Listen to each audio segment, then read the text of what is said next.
Thud. You hit the ground hard. No gentle welcome, no warm embrace, just a face full of dirt as your mother snorts above you. Congratulations, you're a newborn rhinoceros. And guess what? Life is about to get really difficult. First, you're wet, cold, and completely helpless. Your legs feel like overcooked noodles, and your eyes struggle to adjust to the bright African sun. But your mother? She's already nudging you with her giant horn, silently telling you, get up. Easy for her to say. She weighs over a ton. You? You can barely move without collapsing like a poorly built sandcastle. But out here, weakness is a luxury you can't afford. Within an hour, you somehow manage to stand, wobbling like a baby deer that just drank too much coffee.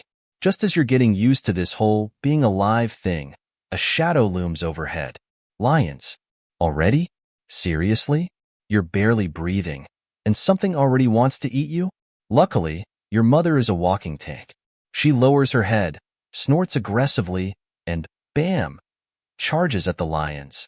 They know better than to mess with an angry rhino, so they back off. But you just learned your first and most important life lesson. Everything out here wants to kill you, and lions are just the beginning. Crocodiles lurk in watering holes, waiting for the perfect moment to grab something young and weak. Even wild dogs, if desperate enough, might attempt an attack. Your mother protects you for now, but she can't watch you every second of the day. If you wander too far, you could become an easy meal. The first few months of your life are an endless cycle of eating, running, and trying not to get eaten. You stick close to your mother, copying everything she does. She eats grass? You eat grass. She rolls in mud? You roll in mud, even though it feels super weird at first. She charges at random trees for no reason? Okay, you'll wait on that one. But being a baby rhino is far from easy. First, there's the heat. The sun feels like it's trying to melt you into the ground, and there's barely any shade. That's why mud baths become your new best friend. They cool you down, protect you from insects, and make you look slightly less like a walking snack. Then, there are the flies. Oh, my goodness. These little demons never leave you alone. They buzz around your ears, bite your skin, and fly into your nose. You try shaking them off, but they just keep coming. Your mother seems completely unfazed, maybe because she's been dealing with this nonsense her whole life. And then, there's the rhino hierarchy problem. Even though your mother is super strong, she still has to defend her territory. One day, a larger female appears. The tension is immediate.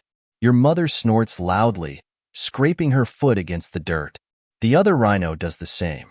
Before you know it, bam, they charge at each other. The ground shakes as the two giants collide. Dust clouds rise into the air as they wrestle, horns clashing, pushing, and shoving. You stand frozen, terrified. What if your mother loses? What if she gets injured? If that happens, you're doomed. Luckily, after a few terrifying minutes, the other rhino backs off. Your mother wins. But the message is clear. Life is a constant battle, even among your own kind. Chapter 3. Growing up, still not fun by the time you're a year old. You've gotten bigger and stronger. Your horn is finally starting to look like something other than an embarrassing forehead zit. But life hasn't gotten any easier. For one, your mother is starting to lose patience with you. At first, she was super protective. Now, she's kind of over it. You try to cuddle next to her at night? Nope. She shoves you away. You try to follow her too closely? She snorts aggressively until you back off.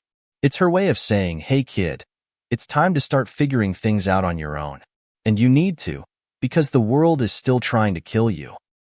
One day, while wandering too far from your mother, you suddenly hear a noise, a deep, low growl. Hyenas. At first, you freeze. Then, instincts take over. You turn and run as fast as you can, your small legs kicking up dust. But they're gaining on you. One of them lunges, snapping its jaws just inches from your tail. Then boom, your mother appears. She doesn't hesitate. She plows through the hyenas like a bulldozer, sending them scattering in all directions. They yelp and run away. You're safe. For now. But you've learned another important lesson. Even a second of carelessness can cost you your life. As you grow, something strange happens. Your mother leaves you. One day, she just walks away. No goodbye, no explanation, just gone. You try to follow her, but she wants nothing to do with you anymore.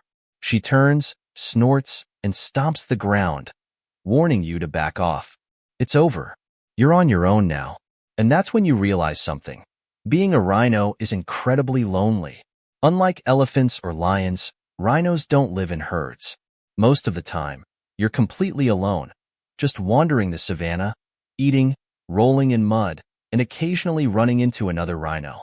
And when you do meet another rhino, it almost always ends in a fight.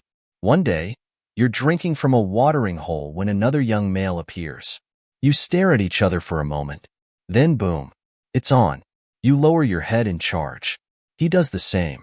You crash into each other with the force of a wrecking ball. Dust flies. The ground shakes. You shove, twist, and bash until one of you finally gives up. Today, you win. But there will always be another challenger. By the time you're a full-grown rhino, you're a walking tank. You weigh over 2,000 kilos. Your horn is massive, and even lions don't mess with you anymore. You should feel invincible. But there's one predator you can't fight. Humans. One day, while grazing peacefully, you hear a strange noise, a loud bang. Suddenly, pain explodes through your body. Your legs buckle. You don't understand what's happening. Then, shadows appear. Strange creatures, walking on two legs, surround you. They have weapons that you've never seen before. You try to run, but your legs won't move. You're too weak. The last thing you feel is rough hands hacking at your horn before everything fades to black. Why? Because somewhere far away, people believe your horn has magical powers. They think it can cure diseases or bring good luck. So, they kill you for it. And just like that, a creature that survived for millions of years is gone.